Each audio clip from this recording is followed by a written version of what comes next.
Final hour for the week. Overdrive continues, brought to you by FanDuel, bringing you everything from the opening line to the final score. And what a week it's been here at Royal Montreal.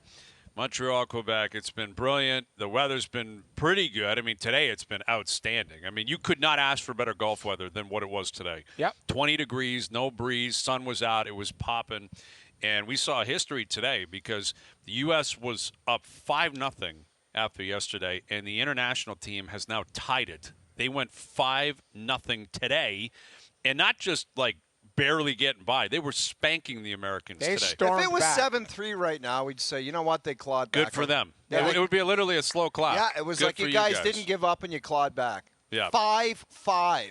5-5. They're buzzing. The crowd was great. Siwoo Kim hit the last putt of the day and was going nuts. The crowd was going nuts, and the Americans now have to figure out. Look at Siwoo's. What a reaction by Siwoo Kim. Dude, it was a totally different vibe, and it's always, what is it, the chicken or the egg? Did the players have to make some putts? But we walked in here today. There was a DJ cooking on the first tee. Yes. It was a totally different vibe. Totally different. And Rex Hoggard made a great point from the Golf Channel earlier today where he said when this goes to Asia, when it goes to Australia, it's not as much of a road game because they don't get to see Scheffler play. They don't get to see the PGA Tour players, the Americans. Right. So a lot of fans over there want to see the Americans play. Right. Here, we're in the time zone of the PGA Tour. We see them all the time. Yep. If you're lucky enough to be in the greater Toronto area the last few years for the RBC Canadian Open, you get to see these players. Yeah. So it's not as if, like, I'm going to root for Scotty because I never get to see him. You watch Scotty Scheffler every single week if you're in North America, if you're in Canada. So from that standpoint, I think the Canadian crowd deserves a ton of credit. They were taking heat yesterday, and they deserve a lot of credit because the Montreal crowd showed up. And we've met a lot of people here today from all over the country. Yep, all over. From Nova Scotia, from Winnipeg, from Ottawa, Montreal. A lot of people from Toronto are up here, and I'll bet you that will only continue to grow. I'll bet you the weekend will be rocking out here. I knew it we was can't going wait to be for way it. different on my way in. Hazy, I thought we were going to go watch a little bit of golf together, but you just went your own way. You didn't wait for me or anything. Yes, I did. I disappeared. I heard one tee shot, and the crowd went absolutely bonkers. Just it went in the air, and it was I was like, now I feel like I'm at this event. There were roars all over the place. This was an atmosphere today. Actually, like, Augusta multiple holes roars. over, Augusta roars, where you're like, that's an international team that just rolled in a big putt. Yes, and it was cool. It was really cool to be here for that. Like that. That I think is the best way to describe it. Like, we're lucky we get to be here. We're very fortunate to be here. Yesterday, I didn't feel like we were at a big event. No, that's probably the best way to describe it. From the moment we walked in, from the moment we left, it was like that felt like we were watching a club championship. It was a morgue. It was a weird vibe. Today, crazy, it was like, man. I can say we experienced the Presidents Cup. Yeah. Like, that's probably the best way to describe it. So, Graham DeLaet on that and more later in the hour. Our best bets brought to you by FanDuel later in the hour. Millen and Fridays brought to you by Boston Pizza, the best place for any family meal. Plus, for the month of September, kids eat free with minimum purchase when you dine in. So grab the kids and hustle in your local BP tonight. Luke Willson will join us here in a moment. Al's brother is coming up as well. He's in big trouble. He's in trouble. He's in trouble because we've been picking losers. He's been sandbagging me behind the scenes. It's not a good scene. What's the score now? Is it them +4? They're +4, which, again, it's a marathon. It's a long season. If we have ourselves a good weekend, which I believe we will, this is not going to be an issue for us. But we got to keep it within reason. We got to get back on the rails. We've picked a couple of losers here in a row, and that's not a good sign. Well, Luke's going to come in guns blazing and chirping you. You guys are going to have thick skin. Yes, we will. Yeah, Luke's a front runner, man. That's what he is, and he's been in the lead, so I guess I'll give him some credit. But it's not like you guys are picking at an outrageous rate. You're 5-4 on the year. What we do is we know the timing. We'll let you guys kind of do your own damage, and then we capitalize and then come right over the top. Last weekend was a perfect example. That stunk. Great pick by us, and then you guys just crumble. Yeah. You guys do manage to find a way to screw up and just have a It's the cooler, crushing pick. That's what it is. It is a bit. I know there's a thing. It's a cooler element to in the back of your mind. You feel like Al's brother's dead weight. Like, I feel like you're like, I don't know, man. I could do this better by myself. That's not true. I can't accept that. That's harsh criticism. Dead weight. That's harsh criticism. And unlike him, I'll stick up for my partner. I just feel like you could put him in a lifeboat and just cut the string and just let him float away, and you'd be fine with it. I guess the way to approach that is I'm having a difficult time picturing him as a winner. You have to but I be- want to see him in that light. Dude, you have to be in control. It's not like my Partsy who played in the league. Yeah. I'm going to sway his pick. He literally calls me, and the first thing he says is, "What do you think about this game?" Right. And I tell him what I think, and he'll either say, "That's exactly what I think," and there's been few occasions where he says, "I don't know," and then he'll go into his reasoning. But I don't know. Just like what my Partsy does, you have to tell Al's brother either yes or no. Your information I think is you're right. You have to start making proper calls. That's what you're doing. You're right. You guys seem to be on the same page, but there was that Commanders call that Luke had, and the look on your face where you were like, you were riding Bengals and big time that night. But Luke was like, But that's what I'm talking about, Jamie. He has to be the Luke for your team and just say, whatever, I'm making the pick and I'm going to live with it, and your information is now gone. I mean, when you put it that way, when you compare a Super Bowl winner to a guy that runs a 10.640, maybe I should start listening to my own intuition. All right, here's Luke Willson, our TSN NFL analyst and one half of Team Owen Wilson. He's over the phone, so he can't do the salute. Things are slow on the Geppetto farm, aren't they, Parts? Are they ever? Are they ever? And you know what, Parts? I tried to help him. And I tried to help him in Hayes. I think you need to commit to a mercy rule because after Doogie accepted the new handshake, the picks look very favorable for us this weekend. This could get ugly very, very quickly.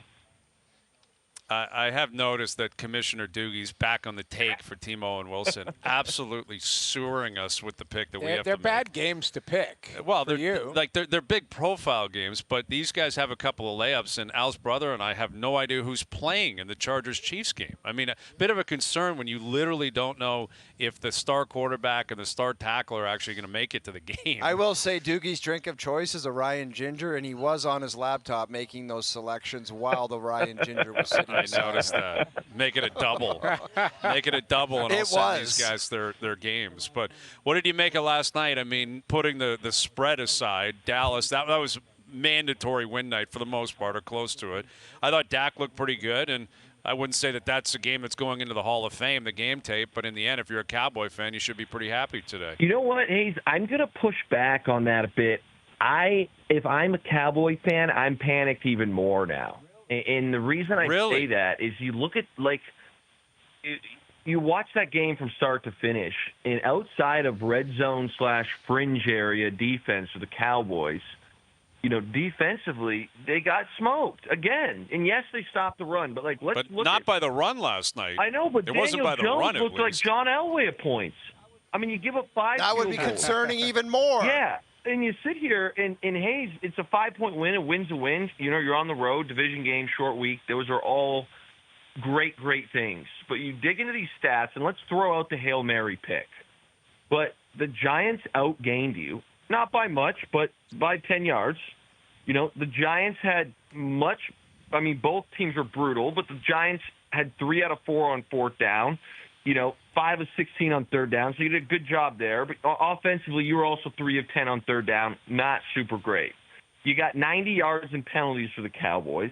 And possession-wise, and this is what scares me, is the Giants had the ball what felt like the whole game. The Giants had the ball 35 minutes, and I believe it was 35 and some change. The Cowboys had it 24 and some change.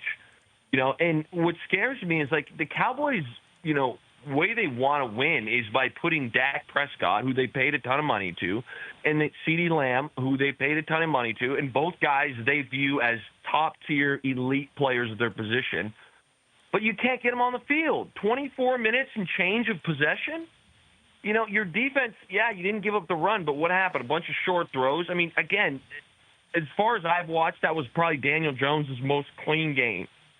And am I going to sit here and say, it's all because of Malik Neighbors? No. I mean, the Cowboys got smoked through the air, I thought. I think Jones ended up with 281. But again, it was just consistent drives down the field, and they did some good job, forcing field goals.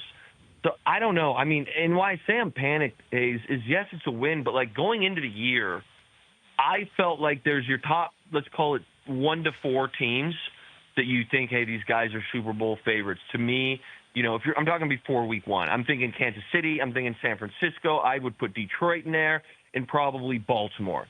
And then the next few that, could be dangerous, let's call it, would be, Buffalo, Dallas, Philly, Green Bay I would throw in there. Cincinnati, again, this is before week 1, not now.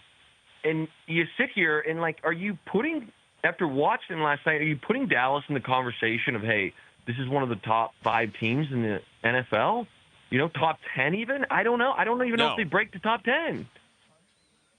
Partsy, in the NFL schedule, in the National Hockey League, it's American Thanksgiving before it's like assessment time where everybody says, that team's going to make the playoffs, that team's not going to make the playoffs.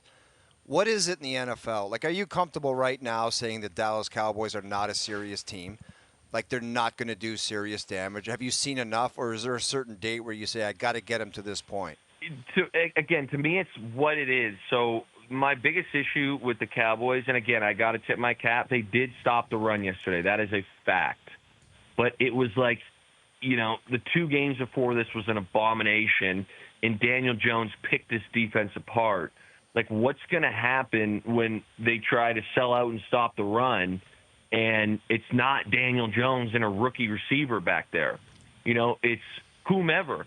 Jared Goff with Amon-Ra St. Brown, Sam Laporta, Jameson Williams. It's Brock Purdy with Debo. If CMC comes back one day, which I know the jury's out on that, Brandon Ayuk and Kittle. I'm not sure that's happening. Correct. But you get my point here. So, Partsy, I'm at the point now where do I think they're a serious team? Sure. But do I think that they have any chance of making a deep playoff run? Absolutely not. No. And Micah Parsons has a high ankle sprain. You cannot win. That's significant. Yes. You can't win like this. They got Steelers, Lions, and then a bye week. But they got Steelers, Lions the next 2 weeks. And if Parsons isn't playing, you might be staring at 2-4 going into the bye. Very, very possible. Very possible. Yikes. Partsy, if it was you and you heard the information about Al's brother and you were Hayes, how would you act moving forward? Would you just call him and say that's enough, or how would you interact with Al's brother moving forward? All that you know. Knowing that he sewered me? Is that knowing what you're saying? that he sewered another loss last night, how would you move forward with Al's brother? What would you do? First off, there has to be some accountability here, Partsy. And, I know we joke about it, but the reality is there's been times where you and me don't see eye to eye. I think about last year. That's right. I want to say I had a Seahawk picking my old guys, and you're like, Parts, you don't do it. You're too close to this. I disobeyed you, and we lost. But at the end of the day, we're pro athletes. We come back to the table. We put our differences aside. You're not lying. You're not making this up. This is actually factual stuff. And we get after it, And if it comes to a point where we're really disagreeing, we bounce back and forth. But there's accountability between us. Right now, it's they come on TV, Al's Bryan Hayes, they do their wolf pack sign, they spew nonsense that has really no relevancy towards their picks. They, chirp like the Geppetto Farm in Pinocchio, and then all of a sudden, as soon as it doesn't go well, they behind closed doors point fingers. There's no accountability. So if I'm Hayes, to answer your question, I'm having a closed door meeting and then having a joint media showing, if you will, press conference. Maybe just a joint. Maybe they need just a joint. They need a night out. You know what they need is a slump buster. They need we need the international play. You need the international play. Oh, yes. Usually, I got to be honest, I get jacked up to hear that. I'm not as jacked Look up. at this guy. He's wearing his he hat. buttered you up. He buttered you up with the hat. It's like the dog that ate all the food and then comes over and tries to tail between his legs. That's right exactly there. That's what he is. What it is. I love the background. I still love the background. I will say that. Al's you brother. can still see the NutriBullet. Yeah. I think it's important. That's Zach Galifianakis right there between two ferns. Consistency. Al's brother, how we feeling, man? How we feeling? Look, I apologize, Hazy B. I mean, this guy was perfect going into the night. Perfect. And, of course, I put it into the group chat, legitimately 2 minutes before it happened. It's going to be poetic when he misses his first kick from outside 50. Sure enough, that's exactly what happens, and it screws us. And I guarantee you, if we would have went Giants, he would have made that kick. I guarantee that would have happened last night. You're right about that. You're right about that. If we took the points, that guy nails that square between the eyes. Yeah. Aubrey would have are last you night. listening to this? Square between the eyes. Like, this is I why know, they that's can't pick actually winners. like a loser's race. That's how losers talk in the Agreed. big leagues. Like- That's how losers. Sure, if that happened, we could have won. It's a loser talk. I couldn't agree more. And, like, watch the game, fellas. That Thank game, you. if anything, the Giants should have won. Like I said, they outgained them, had less penalties. Don't include the final pick. It was even 0-0 turnovers. Like, you got jammed up. I told you before this was going to be a close game. In no way was this over 5-point game. The 5 points was the biggest it should have been. I mean, you made the wrong pick from wire to wire. Don't blame the field goal kicker. Bad play. Bad play. Wow. There's nothing we can say about it. I mean, it is what it is, Al's brother. We got to own it. I mean, you got to turn the page and move on, man. I mean, the tremendous information was not so tremendous. Yeah, I just feel like you guys need something that galvanizes. You're down 4. There's some dissension in the room. Right. We need a Mike Weir speech. Guys, you need a speech. You need something to happen in a positive way. What do you have, I Al's believe brother? what we saw happen right behind where you guys are right now, like that could be the type of galvanizing thing that could really turn the season for Hayes and Bro. You know, channel your inner Weirzy. Yes. Hazy B, channel your inner Weirzy. Okay. These bozos I feeling will good. right now, Al's brother, and I'm going to ask him a serious question. I'm going to put you under the gun. Hazy Weirzy, moving forward, will you rely on Al's brother, or will you even have him a part of your team moving forward after what you heard yesterday and after what happened last night? Hazy, I'll answer your second question first. Hang on a sec. Answer the second part first. Will you be going to battle with Al's brother moving forward? Yes, I will. Oh, I'm committed to There's Al's a brother. button there, though. No, there's not. It's full stop, Al's brother. pause. We're a team, and we're in this together. I may be adjusting my plans a little bit in terms of how we handle these picks. That said, it's earlier in the year. You know what Mike Weir decided? He wasn't going to panic. That's right. He wasn't panicking because of one day. He had plans. There was a lot of buildup. He saw what was going to come in the future. He understood. He was actually seeing the board very, very well. Just sometimes the putt didn't go down. Same thing with Al's brother and I. We are seeing the board brilliantly, clearly. There's a lot of people that want to be in business with us. I saw the president and CEO of LASIK eye surgery here today. He said, I want to be your title sponsor. You're seeing the board so clearly. We want to be in business with you. You are, but that guy Are you being serious? Of course not. I was going to say, that guy must have been high, man. Of course not. But Al's brother, go ahead. Speak for yourself here. I can't speak for us both all the time. But I think we're on the same page, and I think we're seeing things clearly. We'll be fine. It's early in the year. It's week 4. Come on. That's it, guys. I mean, they've got a 3-game lead here. We're not even through the first quarter-way mark of the season, you know? 4 games. 4 games. It's a long It's all season. good. It's a long season. It's a long tournament. And just like we saw the internationals do today at the golf course, we're going to do the exact same thing and start to run the tables here. I'm excited. Hazy, let me be your Kim. Let me be your Connors. Let me be your Imsy. I'm ready to rock. Be my Ernie Els. That's what I need out of you. I need him to be my Ernie Els. Will How about you be just my don't Ernie be Els? a dummy. Don't be a dummy and start there. Okay, let's get to the game. Right now, he's Peter Jacobson running around. Right now, Al's brother is Peter Jacobson running around the green. Chasing a guy down and trying to get him out of Twig here. and Berry special. I feel like Peter Jacobson. This guy's the one streaking. Al's brother's streaking, and I'm trying to tackle him. All right, here we go. Timo and Wilson. You guys are on Packers-Vikings. This is down to 2.5. All right, on FanDuel, of course it is. Why wouldn't it go in the direction of these guys? Commissioner Doogie over here, Vince McMahon, guy's got a script ready. So it's Packers minus 2.5 against the Vikings at home. Owen Wilson, you're on the clock. Who do you like and why? Well, first off, the half point buries us. We're taking the Vikings. Okay, we're taking the Vikings all day, and I'll explain why. First and foremost, everyone says Jordan Love's going to play, but he's still questionable. He's not returned full to practice yet. And if he does play, I'm assuming he's not going to be as normal or as mobile, I should say, as he normally is. Also, Jordan Love is... Parts, he's going to play, though. I think so, but also I just think I like the Vikings to straight up win. Okay, and I get it's at Lambeau, sure, but it's Lambeau in September/October. Okay, it's not Lambeau in January. Trust me, I've played there. It's much different. It's a much different atmosphere in January, and you can't feel your body because it's freezing. Okay. Next up is I think of a young quarterback, Jordan Love. Do I think he's played tremendous? Yes. Do I think his IQ is at the level of, let's say, an Aaron Rodgers?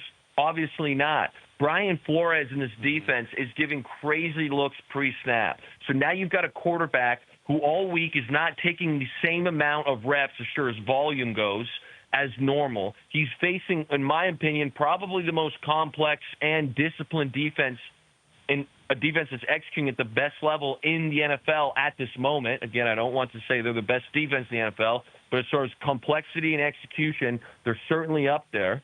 Okay, and Jair Alexander is questionable. Will he play? Sure.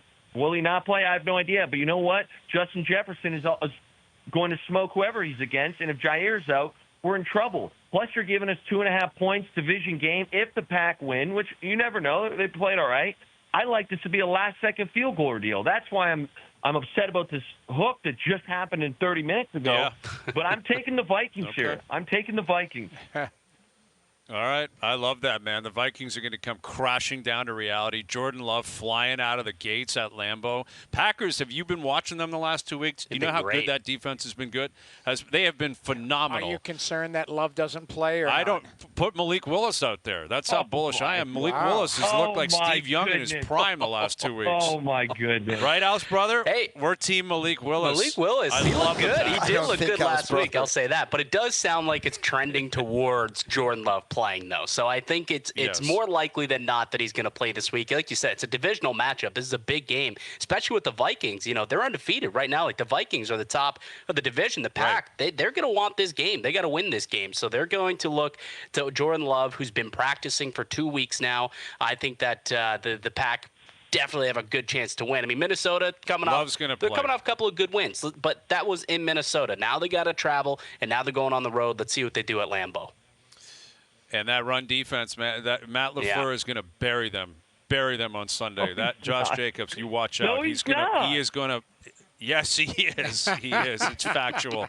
All right, we're back in the winner's circle with that pick. I love it, House brother. Let's keep this going. Hayes and Bro, Chiefs Chargers. Vince McMahon, a.k.a. Doogie, made sure we had this game. The injury report is ridiculous. This game should be off the board. Should be completely off the board. Instead, we get Seward. Chiefs laying 7. In LA against the Chargers. Ryan Ginger special. Yeah, there it is. That's precisely what happened here. What's your lean here, Al's brother? I gotta get your lean first, Hazy B. I gotta know where you're thinking at. Okay, let me. Oh, this is a swing. This is significant. If it's coming to me first, here's where I'm at. I think Herbert's going to play. I think Harbaugh's going to have this team running through a wall. And I understand there's other injuries there. Bosa's out, of course. He's always hurt. The kid, we don't know where he's at. Is he going to play? Herbert, I think, will play. I think they didn't last week. They're like, let's just get through Pittsburgh. You got to be ready to go. This is why Harbaugh was brought here. And organizational altering moment. To change your whole approach and attitude. Everything he has done since he arrived is for this Sunday at SoFi in LA, is against the Chiefs, getting 7 points. So I lean towards taking the points, taking the Chargers here. The Chiefs have not been that impressive. They're 3-0, but it's been squeaky. It has not been like unbelievable across the board. And the Chargers generally, historically, play the Chiefs well. So I lean points within the division, getting them at home. That's where I lean, House brother. All right. You bring in the tremendous information. Well, obviously, the biggest concern here is the injury report, right? What we know now is Joey Bosa is not playing. Rashawn Slater will not be playing. Junior Colson not playing. Joe Alt considered questionable, but did not practice all week either. So they're going to be without both of their tackles, and that is worrisome. And I do wonder, do they possibly think about not playing Herbert if neither tackle are good to go? I'm not sure about that. But what I will say is you are onto something there, Hazy B. I think the Kansas City Chiefs, despite their 3-0 record, they could very likely be 0-3 to this point. I mean, a likely toe in the end zone in week 1. A very questionable DPI call, 4th and 16 against the Bengals, keeping that game, keeping that drive alive. And then you talked about this all day Monday, Luke. You had nothing but things to say about that DPI call that didn't get called on Kyle Pitts. Right. This could be an 0-3 football team. So I don't think that they have been playing as good. And if you look at the analytics, you look at my favorite, the win rates, they rank 31st in pass rush, 25th in run stop win rates. So that a defensive line has not been very good for the Kansas City Chiefs. I'm not saying the Chargers are going to go out here and win,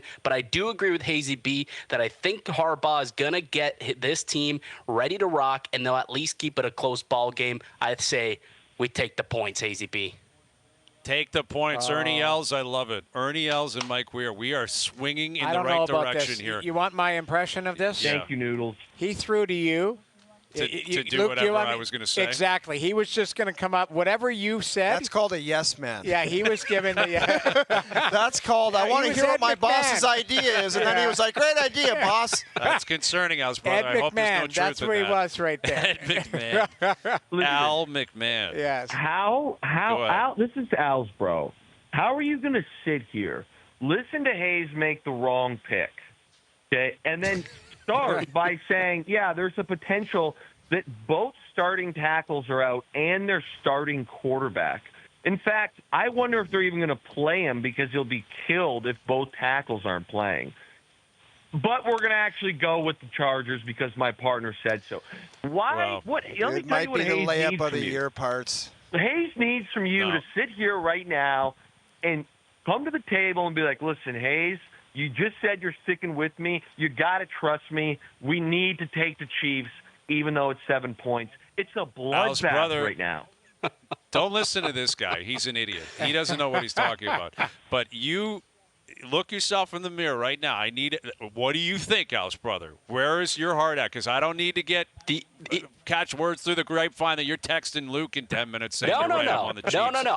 We are aligned on it because you and I both are under the assumption that Herbert is going to play, and it really is about That's the Herbert thing. playing. If he doesn't play, this is the we're NFL. screwed. Guys don't say I'm not playing. Right. Of course, if Herbert doesn't play, We're screwed. this obviously will be rescinded, and Right. Doogie will have to answer for that. Yeah.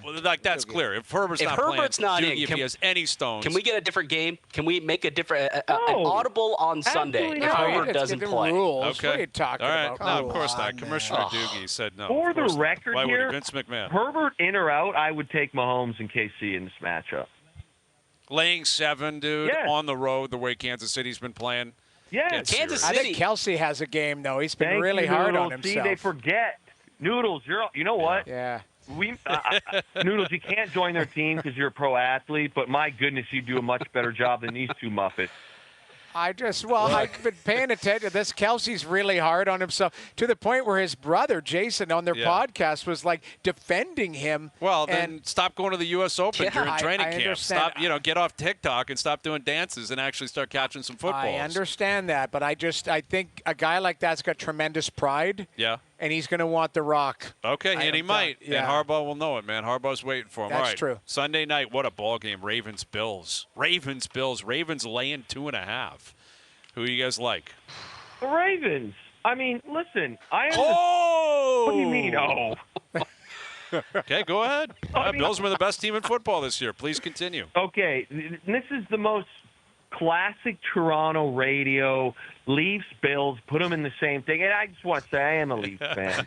But all of a sudden the Bills, the whole offseason was, man, they're not as depth. They don't have as much depth. They're not as good, yada, yada, yada. They come out, play one good half against Arizona, who, in my opinion, I don't care what anyone says, is not a good football team. Okay, yeah, so they looked okay at times, and all of a sudden people want to give them the stamp. They then smoked the Dolphins, who have been fraudulent. The Dolphins almost lost to the Jags week 1. They've been terrible with or without Tua this year.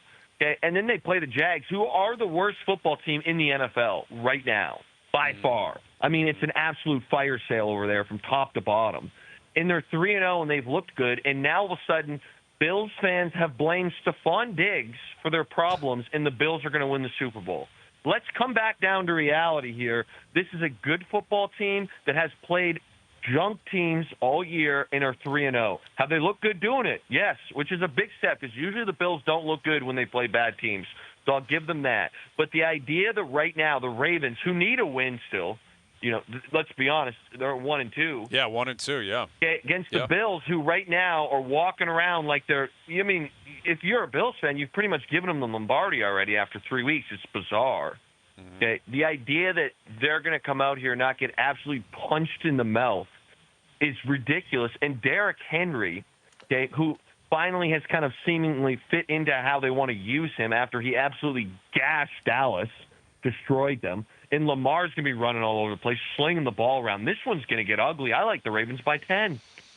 Oh, Wow. Okay. absurd. All right. I love it, man. That is expert analysis. Sorry. It is until you realize that the Ravens in the second half, they lost to Vegas, and they looked terrible in the second half You against talk Dallas. about urgency a lot. Awful. They're going to get it. Backdoor cover, man. It I love it. screams Bills backdoor. I'm happy to be on the Bills this weekend. Brother. We should have been on the Bills on Monday. too. We're going to be on them on Sunday, and we'll be rooting rectify. on Bills with Bills Mafia. All right, Al's brother, a.k.a. Ernie Els. I love it. All right, boys. Good seeing you guys. Have yourselves a great weekend. We'll catch you guys on Monday. Cheers. See you, boys. There it is. Al's brother and Luke Willson. All right. Graham DeLaet coming up. We're live at Royal Montreal. You wouldn't know it after a half an hour of just chirping Al's brother. But crazy things happen here today. Hey. Crazy things happen here today. That's the beauty of golf. Yeah. Full breakdown of what happened today. It was historic. The international team storming back. It's 5-5 going into the weekend. Graham DeLaet will join us. OverDrive continues. TSN 1050 and on TSN 2. All right, Melody Friday is brought to you by Boston Pizza, the best place for any family meal. Plus, for the month of September, kids eat free with minimum purchase when you dine in. So grab the kids and hustle into your local BP tonight. Historical day today. FanDuel said it was 100 to 1. 100 to 1. Wow. The idea of the international team going 5-0 today. We talked about it last night. We knew this was going to happen. Oh yeah, you and Graham DeLaet. Oh, Graham yeah. DeLaet joining us here. Yeah, you were calling 5-0 international today. Yeah, we were just having you were having a nice little tuna salad there, but That's right, I was that's like, right. this thing's over, man. Yeah. That's what I said. It after. It was felt that tough way. not to think that. Yeah, and I mean, as much as I want to be optimistic and I'm cheering for the guys and everything because my heart obviously lies with the international team, but man, that did not look good, and no part of me thought there was a scenario where they could even get back in this thing, let alone be tied after today. Well, and it's not only like that they're back in it. They dummied the Americans Couple today. smoke shows Like, off the hop. Literally on like 12 green, it's like, hey, thanks for coming out. See you later. Pack your bags. Yeah, and it's like, I mean, yesterday the narrative was, the internationals took 3 of the matches to 18 to the 18th hole. It was closer than it looked, and it's like, well, it can be closer than it looks, but you still lost, right? You still lost 5-0. But today it was a bit of a statement, but more of a statement by the international team because they not only won 5-0, but they, like you said, they dummied them in a couple matches, 3 matches. GD, how hard would it be? Like, we've all been in locker rooms where you're getting crushed and someone's got a hero speech and you're like, I got to listen to this guy and I don't really want to take it that seriously because it's not realistic. Like, somebody must have stood up and said something and you got to nod your head and be like, yeah, that guy's right. We got to go with that guy. Well, I talked to one of the caddies and he said, there's 2 caddies, a caddy for Adam Scott. They bag share with him. One's named Bussy, one's named Helpful. So Helpful's working for Adam Scott this week. So Bussy is like the caddy's caddy this week. He's just like doing everything that needs to be done, right? And apparently he's singing funny songs and everything on the bus and has everyone cracking up and keeping it super light. And they said that his energy was kind of what got things going here this Massive. morning.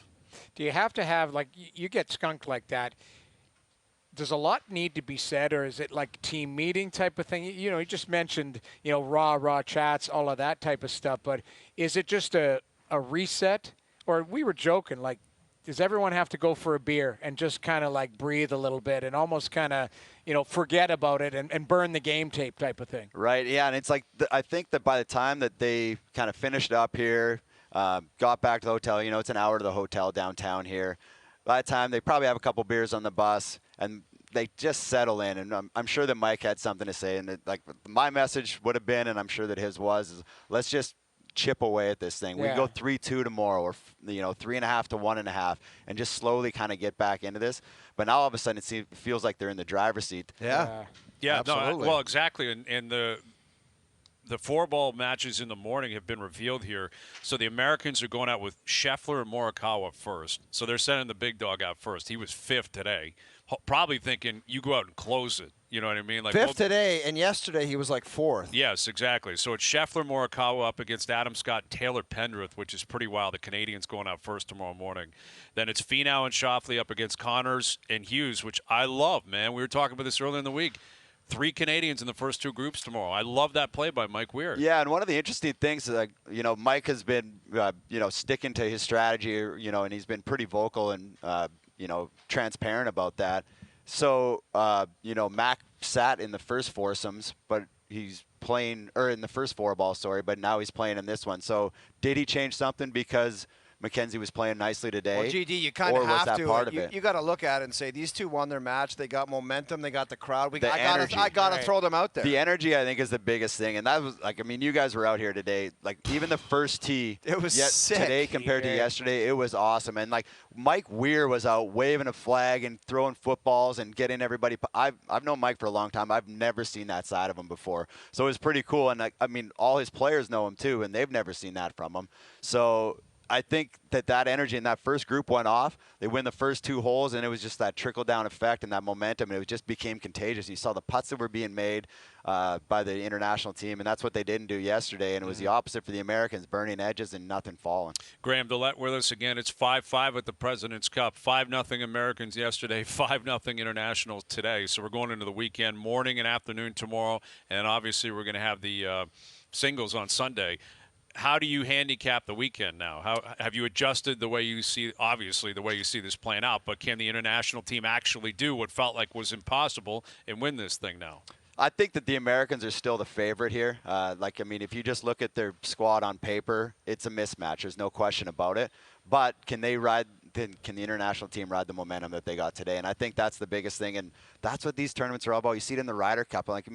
There's guys in the Ryder Cup sometimes, unless you're like a really avid golf fan, you don't even know who they are on the European team, and they're making putts and doing it, then they're like heroes all of a sudden, and they were kind of unknowns going into it, and that's all that momentum. And so if they can keep that going, it's going to be a good match. Yeah, Hideki Matsuyama and Sung Jae Im, they went out first today. They won 7-6. They're sticking together. They're in the final match tomorrow of the 4 that go out in the morning up against There's Cantley morning and afternoon tomorrow. Yes, morning right? and afternoon. 4 in the morning, 4 in the afternoon, I believe, and then 12 singles, obviously, on Sunday. So there's still a lot of points up for grabs. Yeah, definitely. And it's great right now, but I think Mike almost has to probably settle his guys down a bit today and say, hey, look, that was an awesome session, guys. Have a beer on the way back home, but we still have a long ways to go. Right. And this is a pretty good team on the other side. That's kind of what is telling, is that like Scheffler's going to put his peg in the ground first tomorrow morning, and like the way I'm that actually guy interested. operates. Who would have the honor here? That's a good question. I'm not sure. It probably how is still the Americans, because I think whatever team is up would have the honor, but they started with it. So yeah, so they may have just said, right. "This is what's coming, man. Gear up, because Scheffler's coming early." And like that has the real chance to be a pendulum swing, though, because if Pendrith and Scott find a way to win that, and then they took him down. I think changing. they took him down today. So if they take him down 2 days in a row, that would be massive. That's what I'm saying. Like the Americans are obviously thinking, put Scheffler out. Morikawa's top 10 player in the world as well. Thinking we got to get this back on the right track. If Scott and Pendrith go out there and take that down, that is a real stopper for Mike Weir and the international team. Yeah, no question about it. Look, every single one of these matches could go either way, but that's one. Jim Furyk, like you said, it's not a shocker or fluke that he's putting Scotty Scheffler out there. He's the tone setter, and he is the best player in the world. And it's Xander's maybe kind of close, and then there's the next. They've completely separated themselves from the rest of the players in the world. And again, Xander's out with Tony Finau, the second group up against the Canadians. So it's basically Canada versus the best players in the States tomorrow. Awesome. That's going to be electric. 7:02 a.m. is first tee. Great seeing you, buddy. Thank you for doing this. Anytime. There he is, our main man, Graham DeLaet. You see him on TSN all week. You'll continue to see him throughout the weekend. Ryan Hart will join us, the executive director of the Presidents Cup, to put a bow on our week. It's been a great week out here in Montreal. It's obviously been electric the last couple of days, and it will undoubtedly continue to be throughout the weekend. So he'll join us to put a bow on our show this week. OverDrive continues, TSN 1050 and on TSN 2.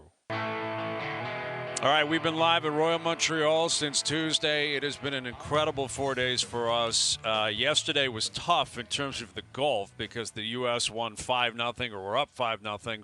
But today it was just one of the more electric events we've been at, man. It was incredible. The weather was great. The crowd was great. The course has been amazing. Yeah. And the international team showed up in a big way. They win all 5 points today. It's 5-5 going into the weekend. And I have to think our next guest is very happy to hear that. Yeah, big time. Winnipeg's own Ryan Hart. He's the executive director for the Presidents Cup. How big was this, Ryan? Pretty significant, I think, for everyone here in Montreal. Do you even have time to think about that was great golf? Because you have so much on your plate. Did you even get a chance to take a breath and say that was awesome? I saw the last putt on 18, and that is the only shot of golf I really saw all That's day. busy. So it was unbelievable. You couldn't have written the script any differently or any better. And just to hear the roars, that I did hear all day. I mean, it was electric. It started off, a polite Canadian way yesterday, and then it amped up today. And that's what we were hoping for. I mean, for 2.5 years, we've been talking about how do we bring the Bell Center, Habs, Leafs, Saturday night energy to the first tee. I felt it as soon as we got off our shuttle, because yesterday it was like, okay, we're at a polite golf tournament. Today I was bebopping my head. There was tunes cranking. And the people at the first tee, I heard one tee shot and everybody went nuts. I'm like, that's a Presidents Cup crowd right there. That's the Bell Center, and it was nuts from there on in. I don't know if the fans watched all the news, Twitter, whatever last night, but at 10 a.m. we opened the gates. There was a lineup of people in Habs jerseys, Team Canada jerseys. They were well watered already. Yes. And they were sprinting to the first tee. That's what we need. And you know what? It just went from there. And I think, you watched Mike. I've never seen Mike with that much energy on a first tee. Like, he's normally the composed, reserved Mike Weir. I mean, he was fired up this morning, and I think everybody needed to see and feel that. Absolutely, and they did. Again, Ryan Hart with us, Executive Director of the Presidents Cup. We're live at Royal Montreal. I know you've put so much time and effort, years in the making. Now we get here. Like, how much pride do you take in the way everything's set up? The course looks amazing. Again, the crowd was great. The weather's going to be really nice this weekend. I mean, you can't really ask for much more than that. Now it's 5-5 in the tournament as well. Feels like we're going to set up for some history this weekend. I mean, that's what it's looking like. I mean, there's, as a Canadian, there's an immense amount of pride in us being able to host this again in our country. But I think, the team, the Royal Montreal staff, I mean, there are hundreds of people that have put this together. And we said that at our staff meeting at 3 o'clock today. We said, over the next 2 days, take 5 minutes, take that step back and look at what has been built. I mean, this is a massive amphitheater on a golf course. There's over 600,000 square feet of floor space out here. We've built a small village on a golf course, and it's getting loud. And you need a fun. Property this big for that stuff, don't you? Because this is a massive property. Absolutely. I mean, I was tournament director at the Players Championship for 3 years down at Sawgrass, and I mean, that place was tailor-made, pardon the pun, and built for it. You come to a clean slate like this, and you really got to dream it from the ground up. And, Captain Weir had a ton of say in what we were doing. He really, the pride he's taken in the process has been really, really interesting to watch. So you mentioned, you tell everybody take that 5 minutes to appreciate it. What was your thought process when it's 5 Cobb yesterday and it's kind of, you know what I mean? Handshakes on Saturday. Yeah, you've taken, you've put so much work into it, and the product just isn't there that first day and leading into the second day, because it could have gone either way today, but it ends up being brilliant, and it's 5-5. But was there in the back of your mind going, geez, I hope they make a tournament kind of it? Yeah, I think you obviously you have to. I mean, doing what we do, you want drama. You want a storyline. You want all that goes with that. Now, on the reverse side of that, a score isn't anything until the tournament's over. Right. I mean, you guys have been in sports and around sports long enough. It was almost like the preseason, and we still had the regular season hitting the weekend, right? So I think the momentum that has picked up today, I mean, it's set the stage for what could be a historic finish. You mentioned Weirzy. How much does the home captain get to influence the condition of the golf course? Does he have his hands in that, or how much? He gets to decide rough length, landing spots on the fairway, and green speeds. So, pin positions are PGA Tour rules, and tee placements are PGA Tour rules. But he talked about the staggered rough. He talked about 28 to 30 yard landing areas in the drop zone. I mean, they looked at all the holes. I mean, we added or tweaked 8 tee boxes on this golf course just to make it a little bit different. Play it with today's length. I mean, if you look at it when we were here in 07, the average carry distance on the PGA Tour was 273. Today it's 306. So you got to look at where those landing areas are going to be. I mean, on 14, that front deck on 14, we built that in 07 to give the guys a thought about driving it. Now they can drive it from the main deck. Wow. Incredible. Well, listen, you guys have done an amazing job, and we appreciate the hospitality you've offered us all week. It's been a blast for us to be here, and we can't wait to see how it all plays out on the weekend. So great seeing you, Ryan, and thanks for doing this, man. Appreciate having you guys. Appreciate the support. Absolutely. Ryan Hart of the Presidents Cup. All right, that's it for us, boys. Good stuff. Around the table. Good stuff to the boys behind the scenes as well. I thought you were good this week, and you're very good at this. I am. You're right. Yes. You're correct in that analysis. I appreciate that. So it's been a blast. Thanks to everyone here at Royal Montreal, everyone from the PGA Tour, everyone throughout the city, the province, the whole thing. It's been an absolute blast. It's going to be a great weekend, too, on TSN. We're out of here. Enjoy your evenings. Enjoy your weekends. We're back Monday at 4 p.m. We'll chat then.